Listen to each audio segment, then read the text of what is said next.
Assalamualaikum warahmatullahi wabarakatuh. Berjumpa lagi dengan saya Seli Pangestuti Jayanti dari SDN Brumung 2, Kecamatan Kepung, Kabupaten Kediri. Calon guru penggerak angkatan 9 tahun 2023. Salam guru penggerak.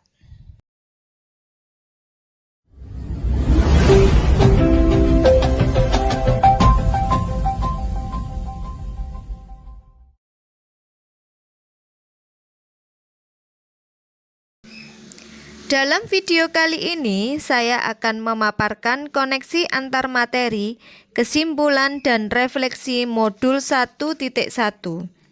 Saya akan merefleksi diri saya melalui 3 pertanyaan berikut ini. 1. Apa yang Anda percaya tentang murid dan pembelajaran di kelas sebelum Anda mempelajari modul 1.1? 2. Apa yang berubah dari pemikiran atau perilaku Anda setelah mempelajari modul ini? 3. Apa yang dapat segera Anda terapkan lebih baik agar kelas Anda mencerminkan Ki Hajar Dewantara?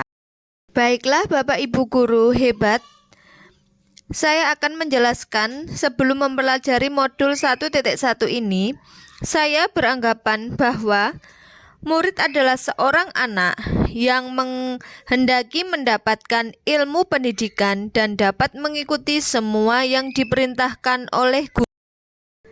Ternyata setelah saya mempelajari modul 1.1, saya sadar bahwa setiap anak memiliki kodrat alamnya masing-masing yang membawa mereka membentuk karakteristik yang unik dan berbeda satu sama lainnya. Murid juga mempunyai bakat mereka masing-masing dalam pembelajaran di kelas. Tugas seorang guru adalah menuntun murid agar dapat mengembangkan kodrat alamnya sesuai dengan kodrat zaman yang dia lalui.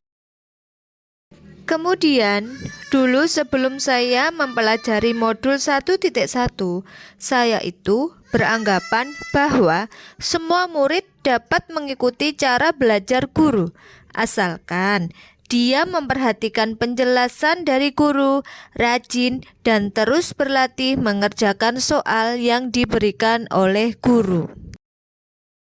Setelah mempelajari modul 1.1, saya sadar bahwa pembelajaran hendaknya berpusat pada murid.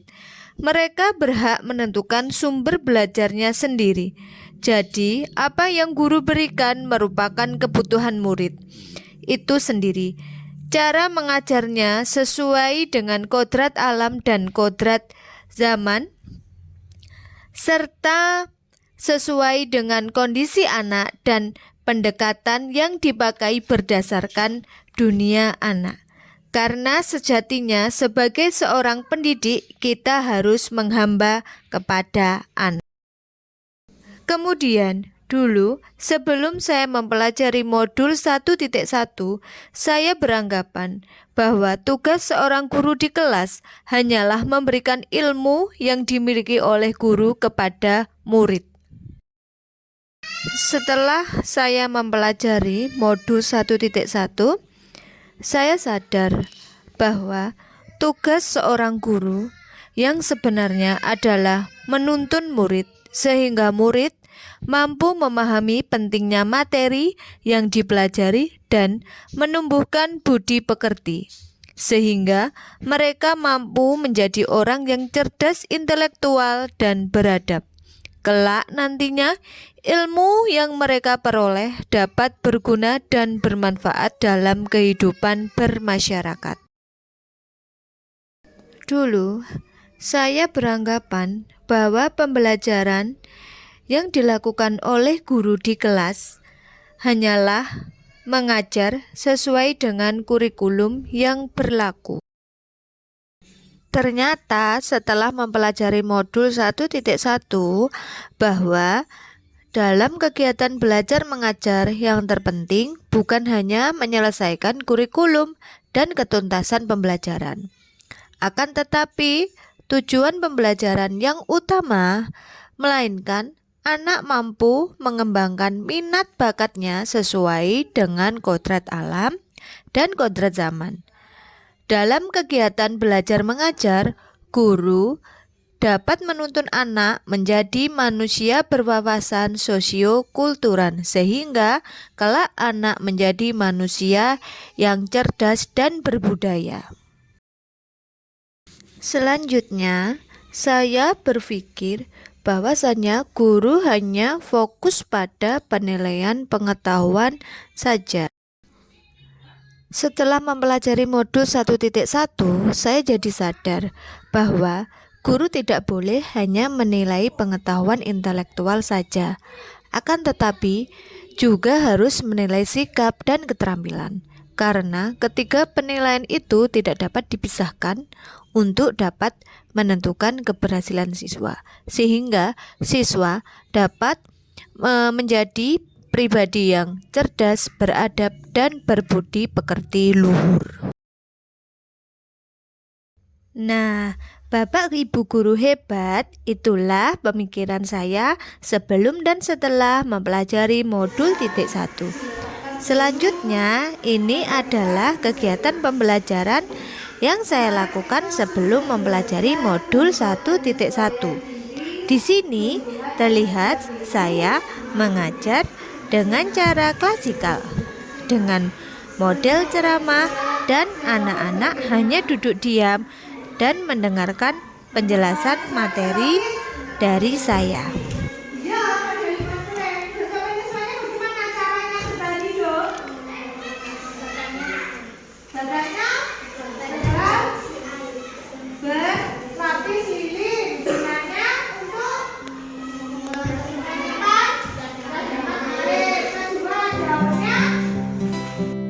Selanjutnya, agar kelas saya mencerminkan pendidikan sesuai filosofis Ki Hajar Dewantara, maka penerapan yang segera saya lakukan di kelas antara lain sebagai berikut. Saya akan menerapkan pemikiran Ki Hajar Dewantara di kelas saya.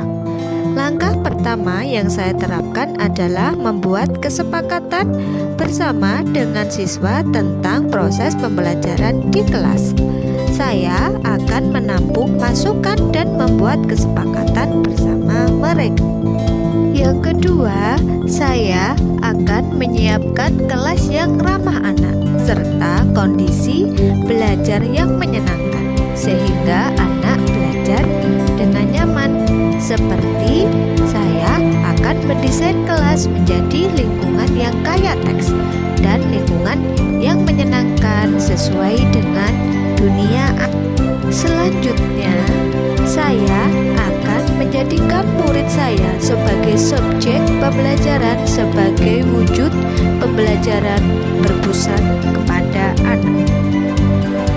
Nah, tak kalah pentingnya, saya juga harus melakukan pengembangan diri agar menguasai pembelajaran sesuai dengan kodrat zaman untuk melatih keterampilan pembelajaran abad 21 yang dikenal dengan istilah 6C, yakni karakteristik, citizenship, critical thinking, creativity, collaboration, dan communication. Selain itu, saya juga akan merancang pembelajaran yang interaktif, kreatif, dan menyenangkan, dan menerapkan merdeka belajar yang mengaitkan dengan profil pelajar Pancasila serta menuntun mereka agar tujuan pendidikan mereka tercapai. Kesimpulan yang dapat saya sampaikan yaitu dasar-dasar pemikiran Ki Hajar Dewantara harus segera kita terapkan dalam proses pembelajaran. Di antaranya, pendidikan adalah menuntun anak sesuai dengan minat dan bakatnya. Pendidikan bukan hanya ilmu intelektual saja, namun perlu penanaman budi pekerti yang baik. Kemudian, pendidikan sejatinya adalah menghamba pada anak. Demikianlah pemaparan saya tentang koneksi antar materi pemikiran filosofis Ki Hajar Dewantara.